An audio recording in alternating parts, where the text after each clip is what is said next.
Hello. First of all, என்னோட சர்வேல respond பண்ணதுக்கு thank you. Owing to the large volume of messages, நான் உங்களுக்கு எல்லாருக்கும் இண்டிவிஜுவலாக ரெஸ்பாண்ட் பண்ண முடியல. பட் உங்களோட சஜஷன்ஸ் எல்லாத்தையும் நான் எடுத்துக்கிட்டு இருக்கேன்.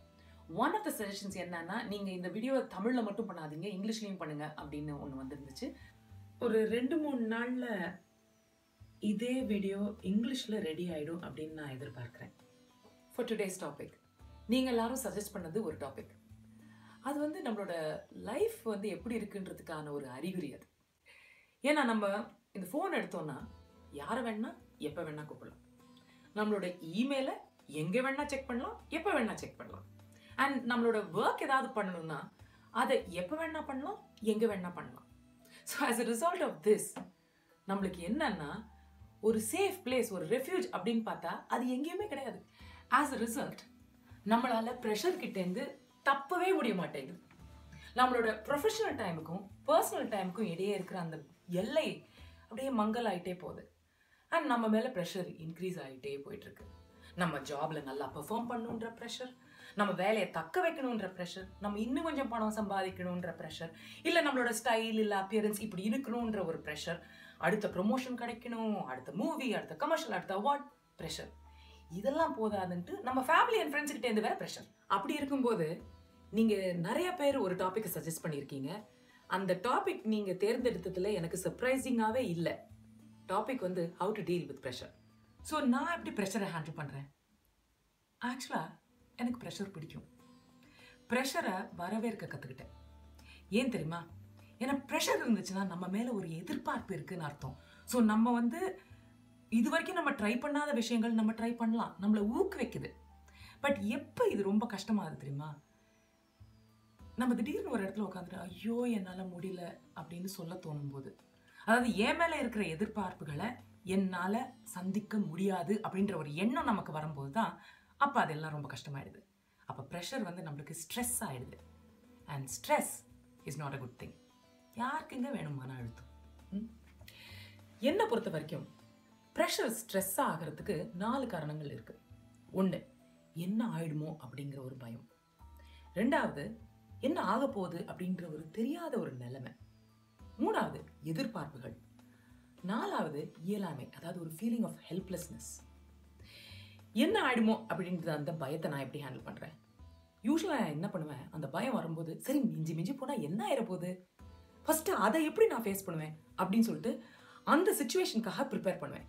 எனக்கு அந்த சிச்சுவேஷன் வந்தால் என்னால் ஃபேஸ் பண்ண முடியும் அப்படின்ற அந்த கான்ஃபிடென்ஸ் வர வரைக்கும் ப்ரிப்பேர் பண்ணுவேன். என்ன ஆயிடுமோன்னு தெரியாத ஒரு நிலைமை இருக்கும் பொழுது அப்போ நான் என்ன பண்ணுவேன்னா, என்னோட ஃபோக்கஸை வந்து ரிசல்ட்டில் வச்சுக்காம என்னோட செயல்முறையில் என்னோட கவனத்தை செலுத்துவேன். எதிர்பார்ப்புகளை பொறுத்த வரைக்கும் நான் வந்து என்னோட பெஸ்ட் எஃபர்ட்டை நான் இப்போ கொடுக்கணும் அப்படின்ற அந்த ஒரு எதிர்பார்ப்பை தவிர வேற எந்த எதிர்பார்ப்புக்கும் நான் இடம் கொடுக்கறதில்ல. 4வது, ஃபீலிங் ஆஃப் ஹெல்ப்லெஸ்னஸ், அதாவது ஒரு இயலாமை இல்லை ஒரு பலவீனம், இந்த மாதிரி ஒரு ஃபீலிங் எனக்குள்ள எழுந்துச்சுன்னா 3 things: I plan, I research and I act. ரொம்ப முக்கியமான விஷயம், ஐ ஆக்ட்.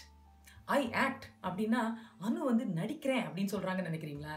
இல்லைங்க, நான் வந்து போய் செய்ய வேண்டிய விஷயத்த செஞ்சிருவேன். அது செயல்படாமல் ஒரே இடத்துல தலையில கை வச்சுட்டு நான் இருக்க மாட்டேன். I just go and do what needs to be done. So மன அழுத்தத்துக்கு காரணம் டெட்லைனா? இல்லை, நம்ம டெட்லைனை மீட் பண்ணலன்னா என்ன ஆயிரும் அப்படின்ற அந்த பயம் தான். ஸோ அதை எப்படி ஹேண்டில் பண்ணுறோம்? பிளான் பண்ணணும். இங்கிலீஷில் ஒரு ரொம்ப ஃபேமஸ் சேயிங் இருக்கு, if you fail to plan you plan to fail.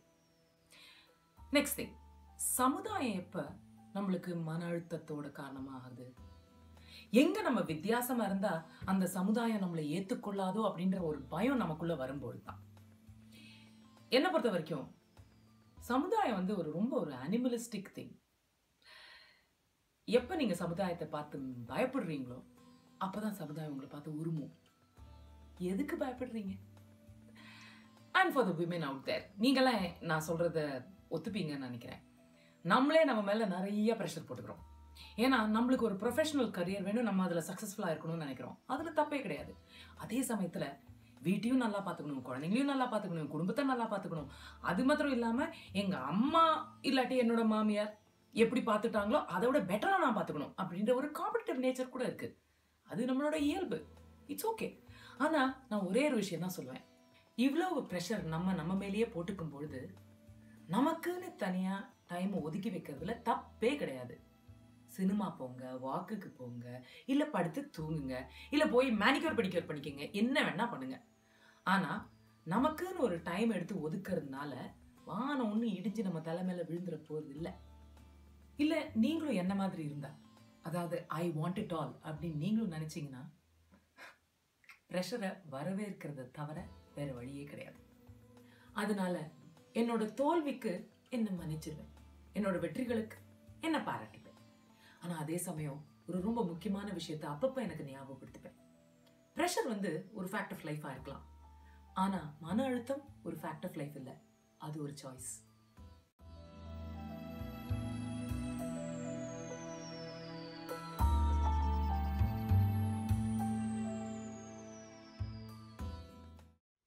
Thrive under pressure, stay cool, and keep your life sunny side up.